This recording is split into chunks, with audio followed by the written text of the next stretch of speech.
Hi everyone, কেমন আছো তোমরা সবাই? আশা করছি অনেক ভালো আছো। আলহামদুলিল্লাহ আমরাও অনেকটা ভালো আছি। আমার চ্যানেল জিকাস ওয়ার্ল্ডে তোমাদের সকলকে ওয়েলকাম জানিয়ে আজকের ভিডিওটা স্টার্ট করছি। এখন বাজছিল ওই সকাল 8:30 নাগাদ। হাজব্যান্ড উঠে অফিস চলে গেছিলো, আজকে একটু কাজের চাপ ছিল হয়তো। আর দেখো মামামও কিন্তু ঘুম থেকে উঠে পড়েছে। আজকে একটু সকাল সকালই বিছানাটা পরিষ্কার করার সুযোগ পেয়ে গেছি, তাই বেডশিটটা চেঞ্জ করে দিলাম আর একটা নতুন বেডশিট আমি এখানে পেতে নিচ্ছি। আর পিলো কভারগুলো সব খুলে নেব কাচার জন্য। এই বেডশিটটা কিছুদিন আগেই নিয়েছি, গ্রাম দিয়ে বিক্রি করতে এসেছিল। বেশ ভালো তাই না? মামামের শরীরটা বেশ কয়েকদিন ধরে খারাপ, তোমাদেরকে বলেছিলাম যে ওর পটির সমস্যা হচ্ছে। তো মেডিসিন চলাকালীন 2 দিন ঠিকঠাক চললো, আবারও কিন্তু সেরকম প্রবলেম দেখা দিচ্ছে। কখনো খুবই ভালো থাকছে, আবার কখনো কখনো ওকে দেখে মনে হচ্ছে যেন ওর কষ্ট হচ্ছে। গতকাল রাত্রিবেলায় প্রচণ্ড পরিমাণ বমি করেছে, মানে যা খেয়েছিল সমস্তটা তুলে দিয়েছে। আর এই 2 দিন না কিচ্ছু খাবারের এনার্জি নেই, মনে হচ্ছে কোনো খাবার হজমই হচ্ছে না ওর। তার ওপর আমিও যে বলবো যে পুরোপুরিভাবে আমি সুস্থ আছি সেটাও কিন্তু না, আমারও কিন্তু হজমের সমস্যা দেখা দিচ্ছে। যাই কিছু খায় না কেন প্রচণ্ড পরিমাণ পেট ব্যথা করছে, সব সময় মাথা ধরে আছে। জানি না আমাদের সাথে এটা কি হচ্ছে। আমি এটা অনেকবারই খেয়াল করি যে যখনই শরীর খারাপের প্রসঙ্গ ওঠে তখনই কিন্তু আমরা মা মেয়ে একসাথেই কাবু হয়ে পড়ি। তোমরা যে ভিডিওগুলো দেখছো সেগুলো কিন্তু বেশ কয়েকদিন আগের ভিডিও, আর আমি যে প্রবলেমগুলো তোমাদের সাথে শেয়ার করছি সেগুলো কিন্তু রিসেন্টের। যাই হোক, চলো ভিডিওটা এবার স্টার্ট করি। তো দেখো এখানে একটা বড় মাছ এনেছে আর সাথে ছোট ছোট মাছও এনেছে। ফিশটা মারা গেছে, কিচ্ছু করবে না আর আপনাকে।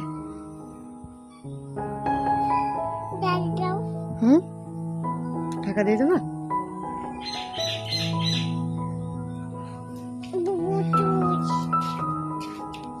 তারপর দেখো চলে এলাম সকালের ব্রেকফাস্ট করতে। আমি এখানে 2টো ব্রাউন ব্রেড নিয়েছি, সেঁকে নিয়েছিলাম, আর ওদিকে একটু চা করে নিয়েছি, দুধ চা। তোমরা ভাববে যে আমি এই তো বললাম যে আমার হজমের সমস্যা হচ্ছে, তাহলে দুধ চা ব্রেড এগুলো কেন খাচ্ছি। তোমাদেরকে প্রথমেই বলে দিয়েছি কিন্তু যে ভিডিওটা বেশ কয়েকদিন আগের ভিডিও। সকালে যেহেতু দেখলাম মাছ আনা হয়েছে, তাই আজকে লাঞ্চে কিন্তু মাছের ঝোলই হবে। মাছগুলো মা বেছে দিয়েছে, কেটে দিয়েছে, আর আমি এখন পরিষ্কার করে ধুয়ে মশলা মাখিয়ে রেখে দেবো। এই যে পিস দুটো আমি এখন মশলা মাখালাম, এটাই সামান্য মতো হলুদ, লবণ আর জিরে দেওয়া আছে, এই দুটো মাম্মামের। আর এখানে দেখো হলুদ, লঙ্কার গুঁড়ো আর লবণ দিয়ে মাখিয়ে নিচ্ছি আমাদের জন্য। আজকে মাছের ঝোলটা আমি করব। তো চলো তোমাদের সাথে কিছু গল্প করে নিই তার মাঝে। জানো তো আমার লাইফে এরকম মানুষের অভাব নেই যারা আমাকে মানে সামনে খুব মিষ্টতা দেখায়, বাট পিছনে একদম বিষ ঢালে আর কি আমার জন্য। আমার যে কোনো করা কাজ, তারপর আমি যে সমস্ত জিনিস কিনি বা পছন্দ করি, যেগুলো আমার পছন্দ হয়, বা আমার ব্যাপারে এভরিথিং আমার সামনে নাক দেখাবে, অথচ পিছনে পিছনে সেই জিনিসটা তাদেরও দরকার হয়। এই সামনে নাক দেখানো ব্যাপারটা আমার একদম পছন্দ হয় না। আল্লাহকে লাখ লাখ শুকরিয়া এর জন্য যে আমি যে শ্বশুরবাড়িতে এসেও কিছুটা টাইম পর হলেও নিজের মতো থাকতে পারি, নিজেকে নিয়ে ব্যস্ত থাকতে পারি, এটা কিন্তু একটা বিরাট ব্যাপার। আর আমি একটা জিনিস মনে প্রাণে বিশ্বাস করি যে যার স্বামী ভালো তার সব ভালো। যদি তোমার হাজব্যান্ড সঠিক হয় তাহলে তোমার লাইফটাকে স্মুথ করতে বেশি টাইম লাগবে না। যাই হোক ওইসব ছাড়ো। হাজব্যান্ড গতকাল ছিল না, একবার কলকাতা গেছিলো কাজের সূত্রে, তো সেখান থেকে এই সমস্ত খাবারগুলো এনেছে, বেশি করেই এনেছে, কারণ কিরণও শ্বশুরবাড়ি যাবে তো নিয়ে যাবে সেখানে এগুলো। রান্না শেষ হতেই আমার কাছে কল আসে ফ্লিপকার্ট থেকে, তো তারপরে এই পার্সেলটা রিসিভ করি। মামার জন্য এই ডাইপারটা অর্ডার করেছিলাম। এর আগে যে প্যাকেটটা ইউজ করলো সেটা হচ্ছে বামটামের, নিঃসন্দেহে ভালো একটা ডাইপার।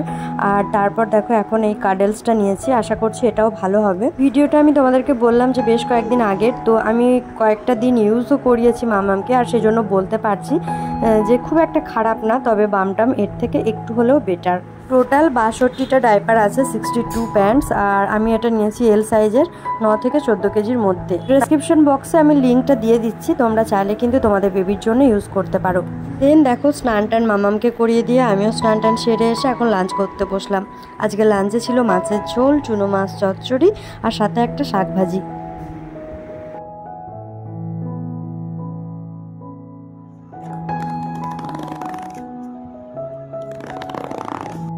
লাঞ্চ করার পর আবারও একটা পার্সেল রিসিভ করলাম, এটাও মাম্মামেরই। তো মাম্মামের জন্য আমি লাভলাপের ফিডিং বোতল অর্ডার করেছিলাম। আমি ফিডিং বোতলটা একটু ভুল করে অর্ডার করেছি, 3 মাস প্লাসের, তো এটাকে আমায় রিটার্ন করতে হবে। তবু আমি একবার আনবক্স করছি সেটাকে দেখার জন্য। যে কোনো পার্সেল রিসিভ করলে মাম্মামের যা এক্সাইটমেন্ট থাকে তোমাদেরকে কি বলবো। আর যখনই জিজ্ঞেস করা হয় যে কি আছে ভেতরে, বলবে আইসক্রিম, মানে কোনো সময় কিচ্ছুর নাম করবে না, শুধু বলবে আইসক্রিম আছে। তো এই যে প্যাকেজিংটা দেখতেই পাচ্ছ, তো এটা সিঙ্গেল বোতল ছিল একটা। আর তোমরা যদি কেউ নিতে চাও তোমাদের বেবির জন্য, এটারও আমি ডিসক্রিপশন বক্সে লিঙ্ক দিয়ে দিচ্ছি। এই ফিডিং বোতলটা সত্যিই খুবই ভালো, শুধুমাত্র আমি রিটার্ন করব কারণ এটা 3 মাস প্লাস বেবিদের জন্য। মানে বুঝতে পারছো তো, আমার মাম্মাম অনেকটাই বড় হয়ে গেছে, আর 2 মাস হলেই 2 বছর হবে। তো ও যেখানে দুধ জল টেনে খেতেই পারবে না, সেখানে ওর জন্য এটা রাখা একদমই বোকামি। প্যাকেটটা পর্যন্ত আমাকে নিজে খুলতে দিচ্ছে না, আমার করে আমার হাত থেকে কেড়েই নিচ্ছে। তো এটা মামামের খুবই পছন্দ হয়েছে, যার জন্য ও আমার হাতে দিতে চাইছে না, তোমাদেরকে দেখাতেও চাইছে না। তো আমি খুলে দিই। হ্যাঁ ঠিক আছে, আমার চিনচিন খুলবে। দেখুন এখানটা তুলুন এরকম করে, মামার সাথে হেল্প করুন। এই যে, তারপর এদিকে, হ্যাঁ এই যে, তারপর এটাকে তুলুন। এটাকে ওরকম করে হবে না, আমি দেখাচ্ছি না, এটা তুলুন, এই কাগজটা তুলুন। তারপর বোতলটাকে তুলুন। দেখিয়ে দিন, মিমি পিপিতে দেখিয়ে দিন, ভালো করে দেখিয়ে দিন। কার ওটা? ফিডিং বোতলটা কার? আপনার? ওটা মুখে দিতে আছে এখন, আমি একবার ধুলাম না। কি খাবেন? আচ্ছা ঠিক আছে, দেখাই যাবে, মিমি পিপিরা দেখবে যে কেমন ভাবে দুধু খায়। শুধু তো খাবো নাটাই দেখে। 2000 years later. চলো তোমাদেরকেও একটা জিনিস দেখাই। এই যে বিকালবেলায় জামা কাপড়গুলো তুলছি, আর এই কাজে আমাকে সাহায্য করছে আমার মেয়ে। তোমাদেরকে এটা দেখাই, চলো। রেখে দিয়ে এসছেন? ঠিক আছে মাম্মা, এগুলো বিছানার ওপর রেখে দিয়ে আসুন, ভালো করে যাবেন। হ্যাঁ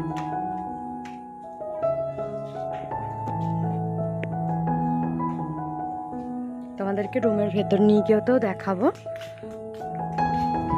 তারপর দেখো এই বেডশিটটাও দেবো ওকে, আর তোমাদেরকে রুমের ভিতর গিয়েও দেখাবো যে ও কত সুন্দর বেডের ওপরে সব চাপিয়ে রেখেছে। হয়ে গেছে রাখা, এটাও রেখে দিয়ে আসুন আমার সোনা মামা।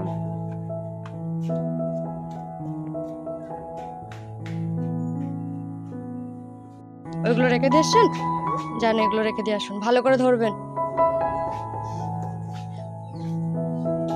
পড়ে যাবেন না তো? ঠিক আছে, সাবধানে চলুন। যেখানে বলেছিলাম সেখানে গিয়ে রাখুন।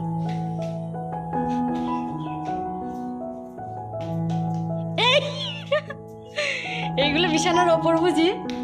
হ্যাঁ এগুলো সব বিছানার ওপর। আগের দিন যে কি সুন্দর বিছানার ওপর রেখেছিলেন, আর নেই। মাম্মা কিন্তু প্রায়ই আমাকে এরকম জামা কাপড় তুলতে হেল্প করে, আর ও কিন্তু বিছানার ওপর বলে বিছানার ওপর, সোফার ওপর বললে ওর বুবুর ঘরের সোফার ওপর রেখে দিয়ে আসে। কিন্তু আজকে ভিডিওটা অন করায় জানি না কেন ও সমস্ত জিনিসগুলো নিয়ে এসে সব বিছানার নিচে নামিয়ে দিয়েছে। এই নারকেল নাড়ুগুলো কিন্তু আমার মা আমার জন্য বানিয়ে নিয়ে এসেছিলো, তো দারুণ খেতে হয়েছিল। আর এখন আমি বিকালবেলা একটু নাড়ু খাবো বলে বসলাম, এদিকে আমার মাম্মামকেও খাওয়াতে বসেছি, কিন্তু ও ওর নিজের খাবার বাদ দিয়ে এখন নাড়ু নিয়ে বসেছে। মাম্মাম নাড়ু খাচ্ছে তো ওকেও খেতে হবে। ফ্রিজে ছিল যে ঠান্ডা হবে না, আপনার জন্য মা বানিয়ে নিয়ে এসছে, এই মামটা খাবেন। দুধু মুড়ি, ইয়াম্মি ইয়াম্মি দুধু মুড়ি,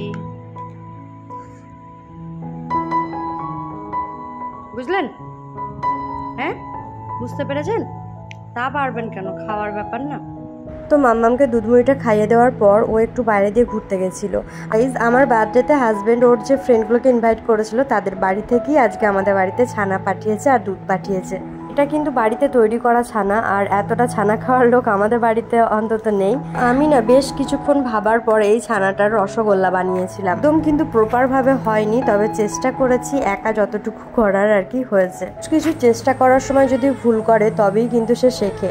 আর আমি এই রসগোল্লা একা বানাতে গিয়ে একটা জিনিস ভুল করেছিলাম, কারণ ছানাটার ময়ানটা আরেকটু লাগতো, তার জন্য আমার রসগোল্লাটা প্রপারভাবে হয়নি। তো নেক্সট টাইম ট্রাই করবো প্রপারভাবে করার।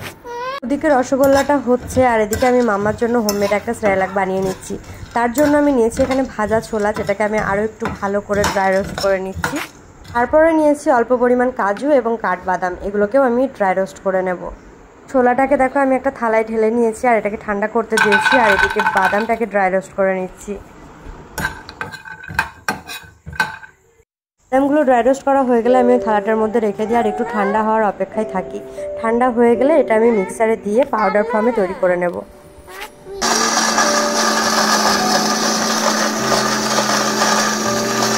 পাউডার ফর্মে এটা রেডি হয়ে গেলে আমি একটা কন্টেনারে ঢেলে নিয়েছি। আগেরবার এতটা পরিমাণ করিনি, কিন্তু এবারে একটু বেশি পরিমাণ করে রাখলাম। আর দেখো এখানে হাজব্যান্ড একটা অর্গানিক জাগেরি পাউডার অর্ডার করেছিল ফ্লিপকার্ট থেকে, তো এটা মামামকে দেবো নেক্সট টাইম, কারণ ও এখন যেটা খাচ্ছে সেটা হচ্ছে স্লার্প ফার্মের জাগেরি পাউডারটা। স্লার্প ফার্মের জাগেরি পাউডারটার দামটা অনেকটা বেশি, 300 গ্রামে 250 টাকা মতো নিয়েছিল, আর এটা তোমার দেখো 500 গ্রাম আছে 90 টাকা। এই অর্গ্যানিক টাটভার আমি জাগরি পাউডারটা রিভিউ অনেক জায়গায় দেখলাম, এটাও অনেকজন ভালো রিভিউ দিয়েছে, সেজন্য আমি মামার জন্য এটা নিতে বলেছিলাম হাজব্যান্ডকে। এটাই ছিল ওই স্লার্প ফার্মেরটা, এই ফটোটাই ছিল, শেষ হয়ে গেছে দেখতে পাচ্ছ। এটা ঢেলে নি চলো।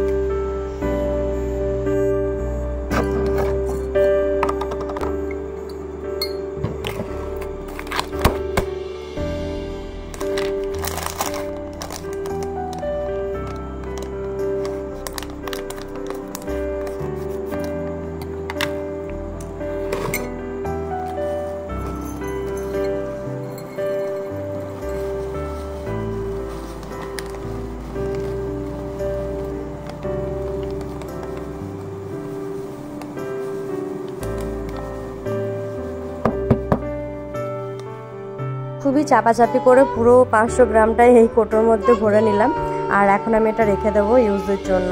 মামামের আওয়াজ শুনতে পাচ্ছ, কারণ ও কিন্তু আমার পাশেই আছে। তারপর দেখো সন্ধ্যাবেলায় আমার কাছে আমার এক ননদ এসেছিল, জামা কাপড়গুলো দেখে সব গুছিয়ে দিয়ে গেল। এদিকে মাম্মামকে পড়তে বলছি, তো মাম্মামের কথা শোনো কি বলছে। পড়াশোনা করবেন না? আপনি কি হবেন, রাখাল?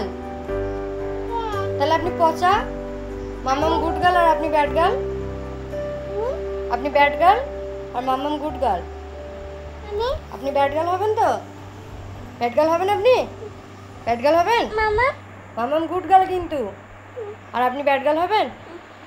ঠিক আছে, তাহলে আপনি পড়াশোনা করতে হয় না আপনাকে, আপনি তাহলে ব্যাড গার্ল হন না। আর আড়ি নিন আমার সাথে, একদম আমার সাথে কথা বলবেন না, আমি ব্যাড গার্লদের সাথে কথা বলি না। নিন আড়ি নিন, না আড়ি নিন। আপনি ব্যাড গার্ল হবেন বলেছেন, পড়াশোনা করবেন না, তাহলে আড়ি নিন আমার সাথে। তাহলে গুড গার্ল হবেন?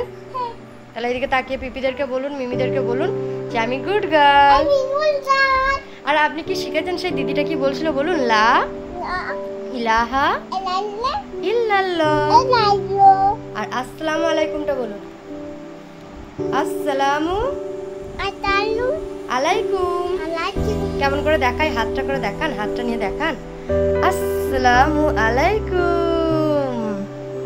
এবার বলুন তো মামা, আসসালামু আলাইকুম। ওর ওই আসসালামুটা বেরোচ্ছে না, শুধু বলছে আলা আলাইকুম। মামা আরেকবার বলুন, আসসালামু আলাইকুম। আর হাত বলুন, এদিকে পিপিদের দিকে তাকিয়ে বলুন, বলুন আমি। ও বাবা, ক্লান্ত হয়ে গেছে। কি হয়েছে মা, কি হয়েছে? কেন রাগ করেছে? কোলে নিতে হবে। ও আসুন আসুন, কোলে আসুন, কোলে আসুন, শোনো কোলে নিতে হবে। কি হয়েছে মা, কি হয়েছে, কি হয়েছে? আবার রাগ করেছেন কেন? কোলে চেপেছেন তো। আর সবসময় রাগ করতে নেই মাম্মা। এই দেখো মেয়েটা পুরো একদম মাম্মামের মতো। দেখি মাম্মামের মুখটা দেখি, এইটা একটা মেয়ে, আর এই একটা মেয়ে। চলো গাইজ, ভিডিওটা আজকে এখানেই শেষ করছি, আর এর থেকে বেশি বড় করব না। ভিডিওটি যদি ভালো লাগে প্লিজ লাইক শেয়ার কমেন্ট করে দিও। যারা যারা এখনও চ্যানেলটিকে সাবস্ক্রাইব করোনি সাবস্ক্রাইব করে দিও। টাটা, দেখা হচ্ছে আবার নেক্সট ভিডিওতে। বাই।